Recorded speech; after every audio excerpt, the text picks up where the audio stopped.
இது என்னம்மா centre? Housing board சென்டர்னா ஹவுசிங் போர்ட் சென்டரா? மேக்ஸிமம் எவ்வளோ பேர் சமைக்கிறீங்கம்மா? இல்லை இத்தனோண்டு கட்டடத்தில் நீங்கள் வந்து பசங்களை இதே சமையல் இத்தனோண்டு தான் இருக்குது, இதுலேயே சமையல் செய்கிறீங்க, இதுலேயே வந்து உட்கார வைக்கிறீங்க. எப்படி இது சாத்தியம்மா? அட்டண்டன்ஸு 25 குழந்தைங்களுக்கு போட்டிருக்கீங்க. 25 குழந்தை. அதுதான் இன்றைக்கி ஒரு நாளைக்கு. ஆனால் இங்கே எவ்வளோ பேர் ப்ரெசென்ட்டில் இருக்கிறாங்கம்மா? சரி, 4-5 பசங்களுக்கும் இங்கே இருக்கிற பசங்களுக்கும் நீங்கள் வந்து 25 பேருக்கு போட்டிருக்கீங்களே, எப்படிம்மா? எங்கே போய் கொடுத்துருவீங்க? சரி, இங்கே ஆளே இல்லை, எப்படி நீங்கள் கூப்பிட்டு வருவீங்க? எப்படி ப்ரெசென்ட் 25 பேருக்கு இப்போ எத்தனை பசங்க கவுண்ட் பண்ணுங்க. என் வேலையே இதுதான்மா.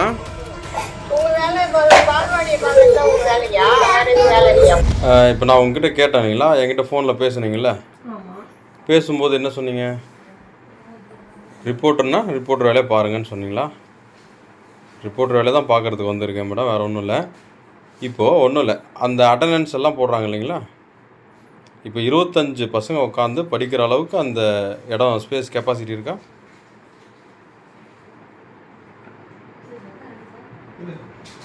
சொல்லுங்க மேடம். நான் கலெக்டர்கிட்டே பேசிட்டேன், நான் என்ன பண்ணணுமோ அதை நான் பண்ணிக்கிறேன், நீங்கள் என்கிட்ட கேள்வி எல்லாம் கேட்கணும். இல்லை வேறு யார்கிட்ட கேட்குறது? நீங்கள் தானே அதிகாரி. அது என்ன பிரச்சனைன்றது நான் கலெக்டர் ஃபோன் பண்ணாரு, சொல்லிட்டேன். என்ன பிரச்சனைங்க? நான் சொல்லிட்டேன். அதான் என்ன பிரச்சனை சொன்னீங்க? நீங்கள் என்ன சொன்னீங்க பிரச்சனை? நீங்கள் ஃபோன் ஆன் பண்ணிட்டு பேசுனா நான் என்ன பேசிட்டோம்? இல்லைங்க, எது இருந்தாலும் ரெக்கார்டு தான். இப்போ நீங்கள் ஏற்ற சொல்கிறதுக்கு இன்னும் இது கிடையாது. நீங்கள் என்ன சொல்கிறீங்களோ அது அப்படியே ரெக்கார்டு ஆகிறோம், வேறு ஒன்றும் கிடையாது. நீங்கள் ரெக்கார்ட் பண்ணி நீங்கள் உங்களால் என்ன முயற்சி பண்ண முடியுமோ பண்ணுங்க. இல்லை, அதை முயற்சி பண்ணுறது தாங்க பண்ணுறோம், வேறு ஒன்றும் இல்லை. அதான் செய்யுங்கன்றேன் நான். இல்லை அதுதான், இப்போது அந்த 25 பசங்க படிக்க உட்கார அளவுக்கு அது கெப்பாசிட்டி இடம். இப்போ இவ்வளோ நாளாக நீங்கள் வந்து அவங்க ஏமாற்றிட்டு இருக்கிறதுக்கு நீங்கள் தான் உடனே இருந்திருக்குங்க, அப்படி தானே? நாட்டில் எங்கேயும் ஏமாத்தல, இங்கே பால்வாடியில் மட்டும்தான் ஏமாத்துறாங்க. நீங்கள் கண்டுபிடிச்சிருக்கீங்க இப்போ வந்து. இல்லைங்க, நீங்கள் இப்போது ஒரு 12 பேர் 10 பேர் தான் வராங்க, 25 பேருக்கு அட்டண்டன்ஸ் போடுறாங்க. இது தப்பு இல்லை? நீங்கள் சொல்லுங்கள். சொல்லுங்கள் மேடம்.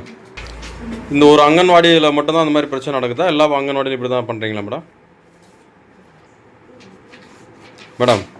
உங்களுக்கு வேற எதுவும் வேலை இல்லையா? இதான் வேலையா உங்களுக்கு? ஆமாங்க, இந்த மாதிரி ஒரு தப்பு பண்ணுறீங்க, அப்பட்டமா நடக்குது. தப்பு பண்ணுறவங்கள போய் பிடிங்க போங்க. யார் தப்பு பண்ணுறாங்க? அதாங்க உங்ககிட்ட வந்திருக்கிறேன். இந்த தப்புக்கு யார் காரணம் சார் நீங்கள் சொல்லுங்கள். 10 பசங்க வராங்க. காரணமா தப்பு பண்ணுறதுக்கு? 10 பசங்க தான் வராங்க. 20 பசங்களுக்கு தான் போட்டிருக்காங்க அட்டெண்டன்ஸ், தெரியுமா உங்களுக்கு? 25 பேருக்கு அட்டெண்டன்ஸ் போட்டிருக்காங்க. எங்க போட்டிருக்காங்க 25 பேர்? நான் தான் பார்த்தேனே. எப்படி போட முடியும்? நான் தான் பார்த்துட்டு வந்தேனே. நீங்கள் எப்படி அப்பட்டமாக போய் சொல்கிறீங்க? அதிகாரம் இருக்குதுன்னா என்ன பண்ணணுமோ அதை பண்ணிட்டு போங்க. சும்மா வந்து டார்ச்சர் பண்ணாதீங்க லேடிஸை. போலீஸ் கம்ப்ளைண்ட் தான் கொடுக்க வேண்டி வரும். தாராளமாக கொடுங்க. கொடுக்குறேன், கண்டிப்பாக கொடுக்குறேன். தாராளமாக கொடுங்க. அதனால தான் ரெக்கார்டிக்கலாக பேசுறது. பொம்பளைங்களை வந்து மிரட்டி காசு வாங்குறதா வேலை உங்களுக்கு. எவ்வளோ கொடுத்துருக்கீங்க? எந்தெந்த ரிப்போர்ட்டர் கொடுத்துருங்க மேடம்? நாங்கள் எத்தனையோ பேர் ரிப்போர்ட்டர் பார்த்துக்கிறோம், எத்தனையோ ரிப்போர்ட்டர் வந்து காசு பறிச்சுன்னு போகிறதா வேலையாக இருக்கிறாங்க. சரி, யாருக்கெல்லாம் கொடுத்துக்கீங்க? உங்ககிட்ட லிஸ்ட்டாக இருக்கும்ல? இருக்கு, அது அப்படியே சொல்லுங்க. கிட்ட சொல்கிறேன், நான் உங்ககிட்ட சொல்ல வேண்டிய அவசியம் இல்லை எனக்கு. சரி, யாரெல்லாம் அந்த மாதிரி எவ்வளோ பணம் கொடுத்துக்கிறீங்க? அப்போ நீங்கள் எவ்வளோ சம்பாதிச்சிருக்கீங்க? சம்பாதிக்கிறோம், நாங்கள் கொட்டி வச்சுக்கிறோங்க மூளையில். ஏன் அப்போ ரிப்போர்ட்டருக்கு ஏன் பணத்தை கொடுத்தீங்க? எதுக்கு? நீங்கள் உங்களுக்கு வேற எங்கேயுமே தப்பு இல்லைங்க, இங்கே மட்டும் தான் தப்பு நடக்குதா? நாட்டில் எல்லாம் எத்தனை தப்பு நடக்குது தெரியாதா உங்களுக்கு? என்னென்ன தப்பு எங்கே நடக்குது சொல்லுங்க மேடம், நான் ஃபாலோ பண்ணிக்கிறேன், நான் பார்த்துக்கிறேன். சொல்லுங்க. நீங்கள் போய் பாருங்க, தினம் நியூஸில் வரத பார்க்கல? நியூஸ் போடுறதே நாங்கள் தான் மேடம். தினம் நியூஸ்ல எத்தனை வெட்டு குத்து கொலை நடக்குது, அதெல்லாம் பார்க்கலையா நீங்க? அதை விட்டுருங்க, உங்க சப்ஜெக்ட்டுக்கு வாங்க. என்னத்தை விட்டுடுங்க? உங்க சப்ஜெக்ட்டுக்கு வாங்க. என் சப்ஜெக்ட்டுக்கு நான் என்ன பண்ணுமோ அதை நான் பண்ணிக்கிறேன். உங்க வேலையை பாருங்க போங்க. சும்மா வேணும்னு வம்பிழுக்கிறதுக்கு வந்துக்கிறீங்க நீங்க. வம்பிழுக்கிறது நீங்களா நானா? நாங்களா வந்தோம் இப்போ உங்ககிட்ட, உங்களை தேடி வந்தோமா நாங்க? அதிகாரினா உங்களை தேடி வர்றதாங்க அதிகாரி. நீங்க எப்ப எதுக்காக இருக்கிறீங்க? அப்போ நாங்க எதுக்காகவும் இல்லை. உன்னால என்ன பண்ண முடியுமோ அதை பண்ணு போ. சரி. என்கிட்ட கேள்வி கேட்குற வேலை வச்சுக்காத, நீ கிளம்பு. ம். அப்போ நடக்கிற தப்பெல்லாம் உங்களால தான் நடக்குது. ஆமா, நான் ஒரு ஆள் தான் காரணம். இங்க நடக்கிறதுக்கு, நாட்டில் நடக்கிறதுக்கு அத்தனைக்கும் நான் ஒரு ஆள் தான் காரணம்.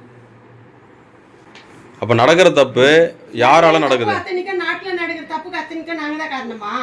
நாட்டில் நடக்கிறத விட்டுருங்க, உங்களுடைய கண்ட்ரோலில் நடக்குதுல்ல, அந்த தப்புக்கு யார் காரணம்? எங்க கண்ட்ரோல்ல நடக்குதுன்னா அது ஒரு நாளைக்கு வரும் குழந்தைங்க, ஒரு நாளைக்கு வராது.